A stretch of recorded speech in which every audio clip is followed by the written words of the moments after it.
السلام عليكم ورحمة الله وبركاته. ظهور ونكسن دقيستيال كسول وادا warka duhurnimo idaacadda radio Kismaayo codka dowlad goboleedka Jubbaland qodobada warka duhurnimo aad ku maqli doontaan hadduu alla idmo waxaa ka mid noqonaya Jubbaland oo digniin ka soo saartay waxyaabaha sharci darrada ah ee la soo geliyo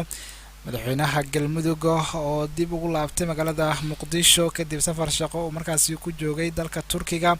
Puntland oo gacanta ku dhigtay kalluumaysato u dhalatay dalka Yemen kalluumaystada Kenya oo laac ka muujiyay dacwadda badda ee ka socota ICJ talaalka cudurka COVID-19 oo si rasmi ah looga bilaabay magaalada Muqdisho mas'uuliyiin ka tirsan maamulka Somaliland oo laga helay cudurka halista ah ee coronavirus wararka dibaddana waxaa ugu doorka roon gabadha awoodda badan ee la dhalatay hogaamiyaha Kuuriyada Waqooyi Kim Jong Un oo digniin u dirtay Mareykanka.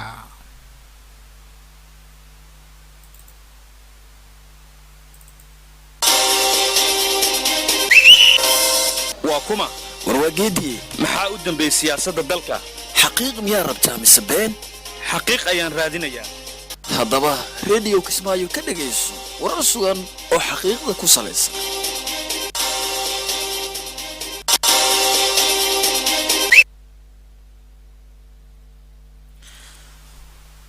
waa hagaaga dhagaystayaal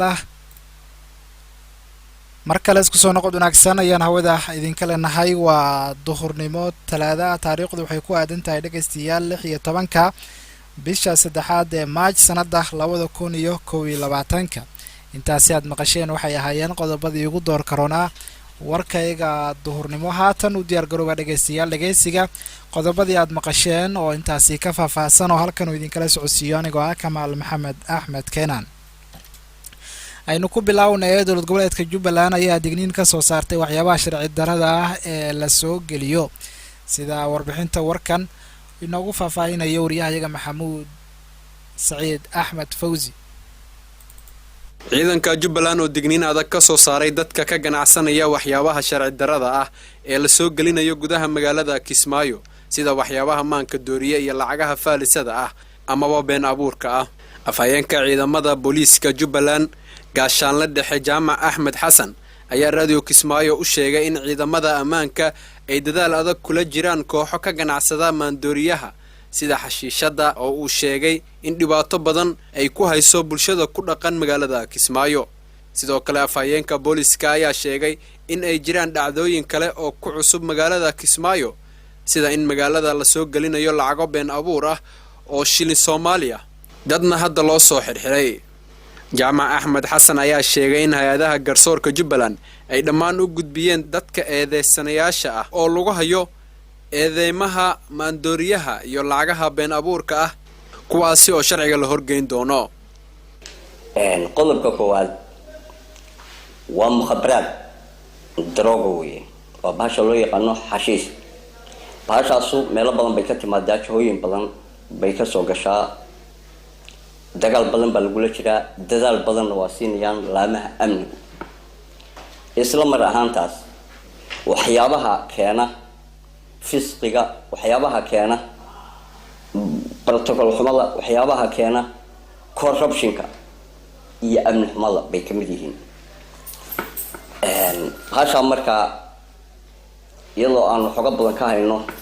meelo badan oo ay ka imaan jiraan iyadoo ayna soo gaaraan aan jecelahay xogaheeda iyo informationkeeda inayna soo gaaraan waxaan oo gacanta ku dhignay mid cadadkeedu 14 kiilo dhan way taalaa waxaan u gudbinay maxkamadda iyo lama garsoor waxaan filayaa idinka labsan ahaantiinu taas xogaheeda inaad haysaan eedeysanayaashii lagu qabtay iyo iyadiiba waxaan isugu gudbinay sida qaynunka iyo sharcigu uu nafarayo oo aan u bandhignay xeer ilaalinta maxkamadda iyo garsoorkeeda. waxaa jirta lacaga soo gelaya waddanka la soo gelinayo oo lagula dagaalamayo burburka dhaqaalaha burburka ganacsatada iyo burburka nolosha bulshada. lacagahaas waxayna kaga yimaadaan sida hadda u badan dhinaca koonfurta tan hadda ugu dambeysay oo 12 bisha tan iyadana 6 saac habeenimo gacanta lagu soo dhigay iyada iyo doontii ay saareen waxay nagaga timid dhinaca Muqdisho lacagtaas waa lacag falsa waana gudbinay iyada iyo eedsanayaashu waa isku gudbinay maxkamadda wixii xukunkooda uu noqdo iyo xeerarkooda waxaa u xilsaaran xaqna u leh in ay go'aan ka gaadho waa maxkamadda weeye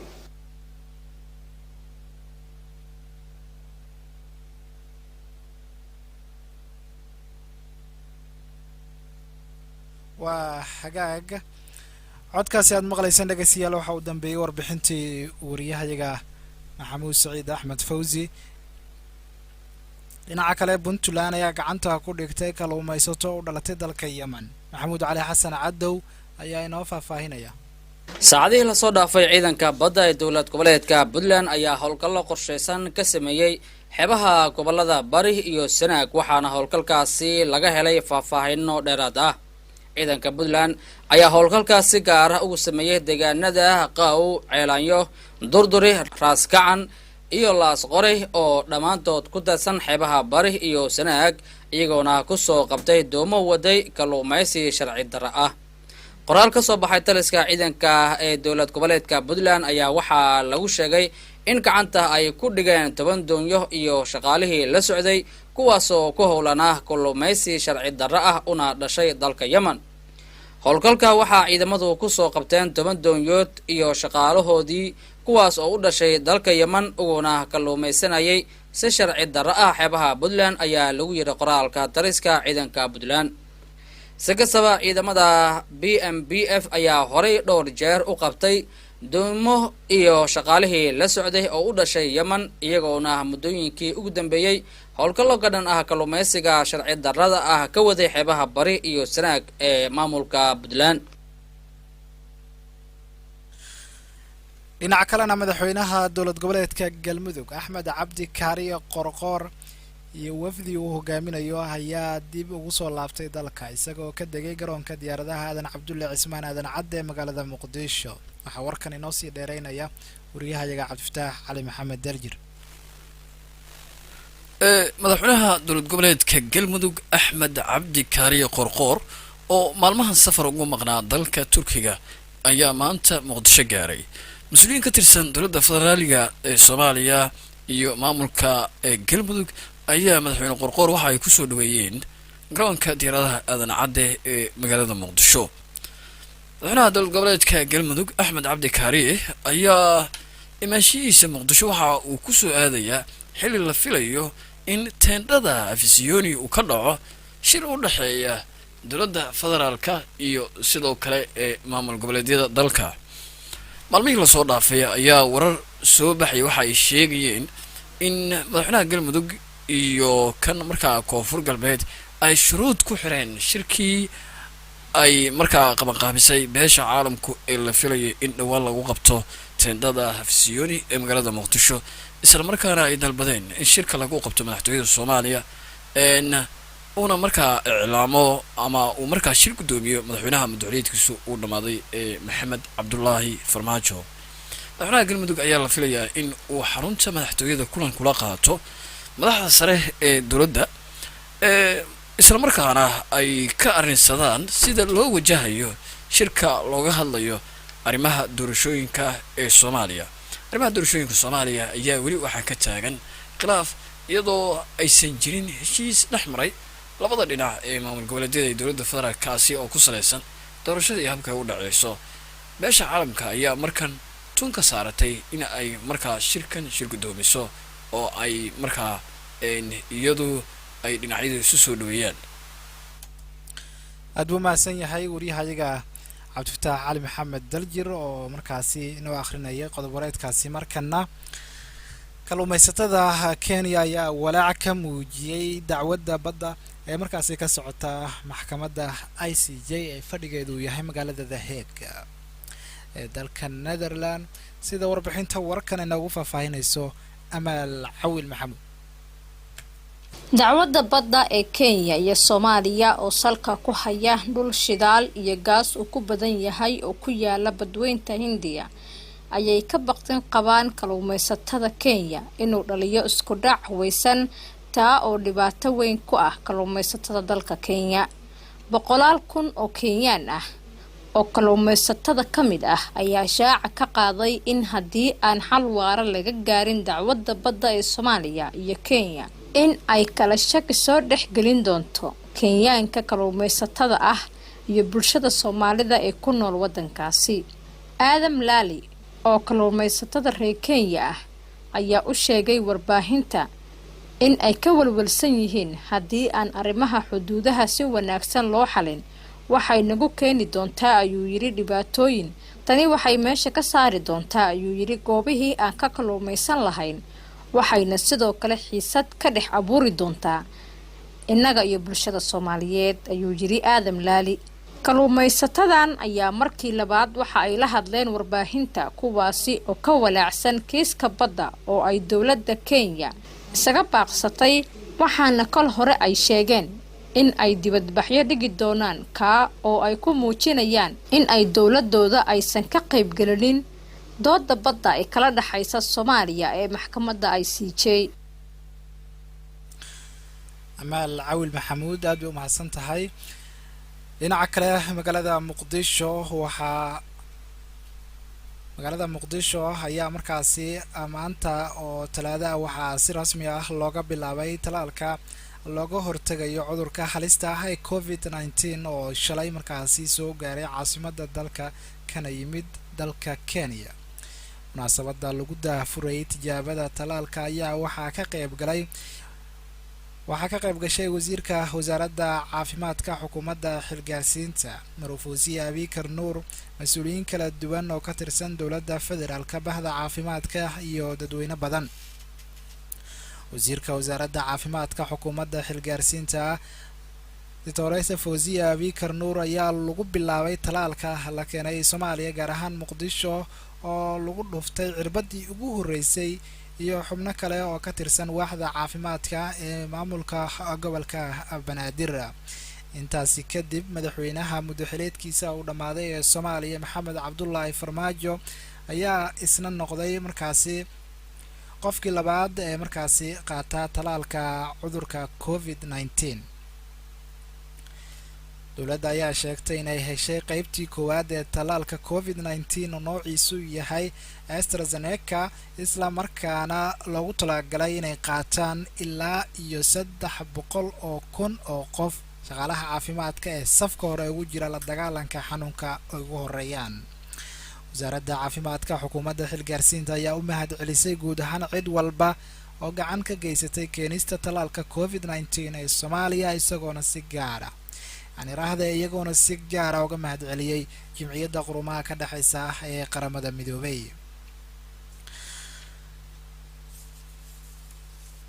mas-uuliyiin ka tirsan maamulka Somaliland ayaa laga helay xanuunka halista ah ee COVID-19.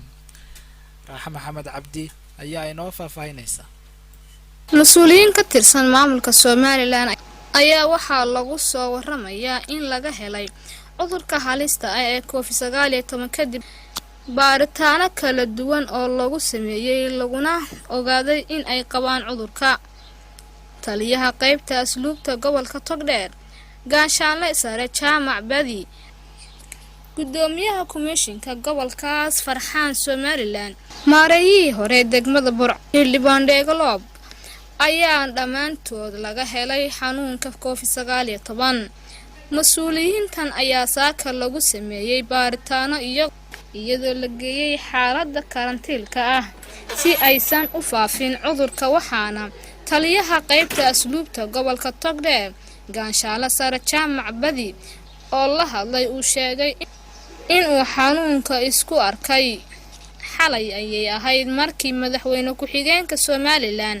Cabdiraxmaan Cabdilaahi Ismaaciil Saydici laga helay cudurka halista ah ee COVID-19 oo mar labaad ku soo laba kacleeyay deegaanada Somaliland iyo guud ahaan dalka Soomaaliya. cudurka COVID-19 oo dunida dhibaato badan ku haya ayaa maalmaha dambe ku soo laba kacleeyay qaar ka mid ah deegaanada Somaliland. dadka shacabka ah in ay badankooda aysan raacin tallaabooyinka caafimaadka ee loo jeedinayo. waa hagaag halkaad warkaasi kala socotaan dhegaystayaal waa idaacadda radio Kismaayo codka dowlad goboleedka Jubbaland markan waxaad markaasi ku soo dhawaataan xubintii ciyaaraha ee warka duhur waxaana markaasi dhinacayga fadhiya oo la diyaara wariyahayaga Cabdifataax Ali Maxamed Daljir aad u mahadsantahay Kamal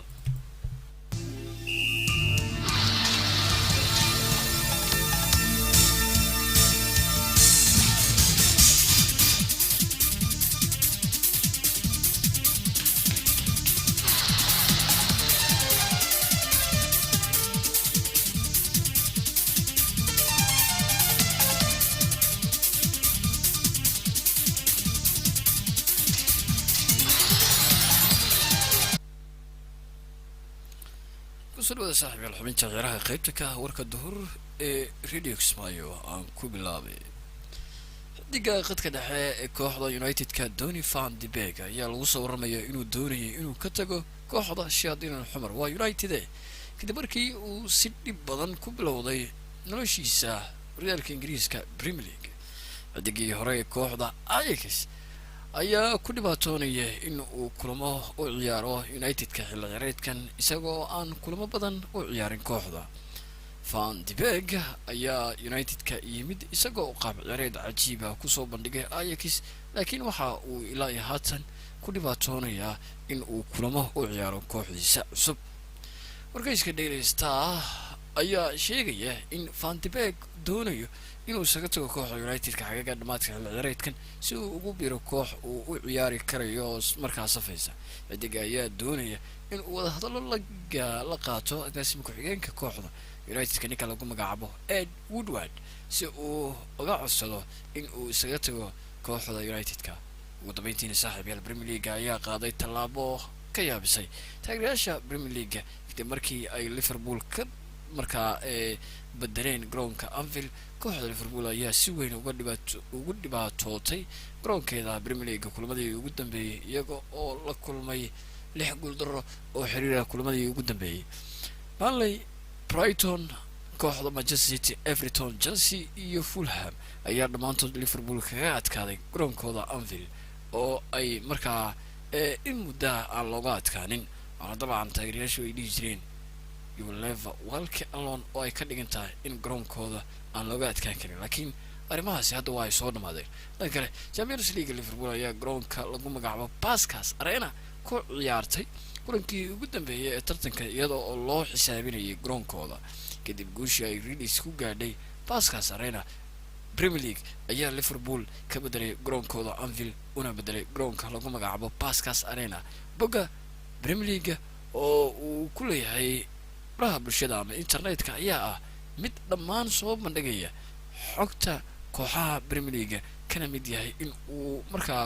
ku qoran yahay garoonka kooxaha sidaas darteed Premier League ayaa Liverpool ka bedelay Anfield una qoray garoonka lagu magacaabo Puskas Arena abijii ciyaarana wana inta idinku wareejiyay Kamal iyo qaybaha kale warka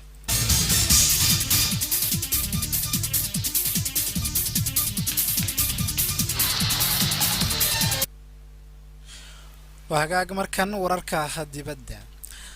gabadha awoodda badan ku leh dalka Kuuriyada Waqooyi ee la dhalatay hogaamiyaha dalkaasi Kim Jong Un ayaa uga digtay Mareykanka inaysan xiisad sababin marka madaxweyne Joe Biden uu diyaarinayo siyaasadaha uu kula dhaqmayo Kuuriyada Waqooyi hadalkan oo ka soo xigatay warbaahinta dawladda ay Kim Yo Jong waxay cambaaraysay dowlatuska military sida wadajirka u qabteen Mareykanka iyo Kuuriyada Koonfureed hadalkeed ayaa ku soo beegmaya maalin ka hor xilli sargaal sare oo dawladda Mareykanka lagu wado in uu tago magaalada Seoul dawladda Mareykanka ayaa hore u sheegtay inay muddo toddobaadyo isku dayeysay inay xiriir diblomaasiyadeed la samayso Kuuriyada Waqooyi wargeyska Rodonga ayaa waxa markaasi ka soo xigtay Kim Yo Jong iyadoo oo tiri waxaan tala u jeedinayaa maamulka cusub ee Mareykanka ee la dhacaya fidinta uurka baabuurta qoriga taasi oo kalena dalkeena haddii ay doonayaan inay nabad ku seexdaan 4 sano ee soo socota waa inay ka dheeraadaan in ay sababaan waxyaabo keeni kara xiisad marka ayaa talaabada ugu horeysa ay qaadayaan waxay carabka ku adkaysay sida uu dalkeeda uga soo horjeedo dholatuska militari ee wadajirka taasi ay ku tilmaamtay mid lagu diyaar garoobayo duulaan. dowladda kuuriyada koonfureed ayaa mar kale dooratay gaardis dagaal iyo weliba gaardiskii dhibaatada ayay markaasi tiri Kim Yo Jong oo la dhalatay Kim Jong Un hogaamiyaha kuuriyada waqooyi. warkii duur ood kala socoteen dhegaystayaal idaacadda radio Kismaayo codka dowlad goboleedka Jubbaland xilligani wanaga intaa warka duur waxaa halkan idinkala socodsiinaya anigoo ah Kamaal Maxamed Axmed Keenaan aniga iyo asxaabta warkayga la qayb qaadataba dhegaystayaal waxaanu idinkaga tegaynaa sidaas iyo nabadgelyo.